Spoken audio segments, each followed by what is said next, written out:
My name is Michelle Jeffrey. I'm from Burlington, Vermont, and I've been participating in roller derby since the Green Mountain Derby Dames were founded in late 2007. One of the things that I think people still believe about roller derby, which we were actively trying to change, is that, oh, it's just this staged event where you girls wear, fishnet tights and too much makeup and you have crazy tattoos and you get into fights and you slam each other with chairs. And that's just absolutely not how I learned how to play roller derby. It's actually very against the rules to fight, to elbow, to clothesline.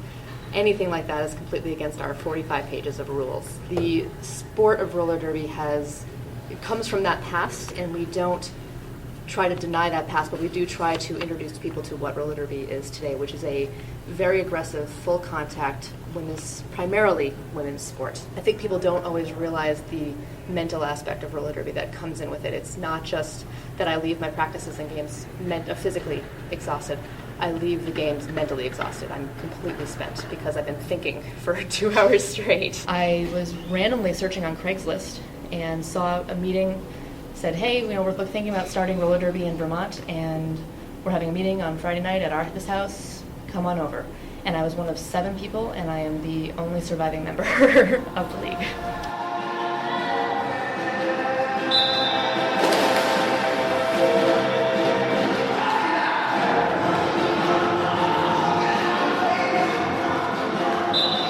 There's actually an online roster of derby names, and so no 2 people can have the same name.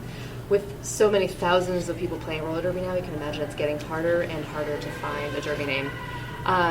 I chose mine because I work at Vermont Public Radio, so I work with VPR and NPR, and decided that my derby name should be Susan Slamberg, in honor of Susan Stamberg, who is a very long time NPR reporter who I respect her.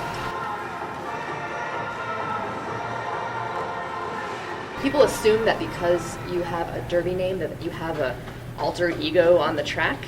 And I have to absolutely dispel that myth, because I am the same person on and off the track, and I'm still very nice, despite the fact that I am often trying to beat people. Pretty much most of my friends at this point are roller derby friends.